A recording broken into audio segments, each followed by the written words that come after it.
సమాజానికి ఉపయోగపడే కార్యక్రమాలు నిర్వహించడంలో ఈనాడు సంస్థ ముందంజలో ఉంటుందని నిజామాబాద్ జిల్లా కలెక్టర్ రాజీవ్ గాంధీ హనుమంతు పేర్కొన్నారు. నిజామాబాద్ పాత కలెక్టరేట్ మైదానంలో ఏర్పాటు చేసిన ఈనాడు ఆటో ఎక్స్పోను ఆయన ప్రారంభించారు. అనంతరం అక్కడ ప్రదర్శించిన స్టాళ్లను పరిశీలించారు. ఈ ఆటో ఎక్స్పోలో ఏర్పాటు చేసిన 20 స్టాళ్లలోని వాహనాల ప్రత్యేకతలను సిబ్బంది కలెక్టర్కు వివరించారు. వాహనాల కొనుగోలు చేసిన వారికి అందులోని అధునాతన ఫీచర్ల గురించి కంపెనీ సిబ్బంది తప్పకుండా చెప్పాలని సూచించారు. ఈ కార్యక్రమంలో ఈనాడు యూనిట్ మేనేజర్ ముజాయిద్ అలీఖాన్, జిల్లా రవాణా శాఖ అధికారి ఉమామహేశ్వర్, వివిధ వాహన కంపెనీల ప్రతినిధులు పాల్గొన్నారు.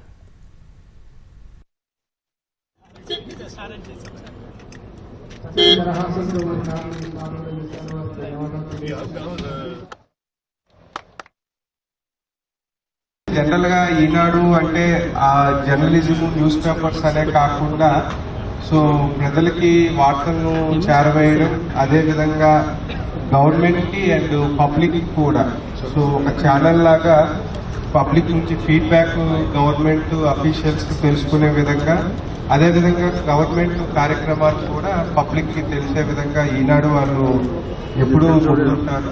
అదే కాకుండా ప్రజలకి అంటే ఇలాగా ఆటో షో, అదే విధంగా ప్రాపర్టీ షోస్ ద్వారా కూడా మనకి ఇది ఒకే లొకేషన్ లో డిఫరెంట్ బ్రాండ్స్, డిఫరెంట్ టైప్స్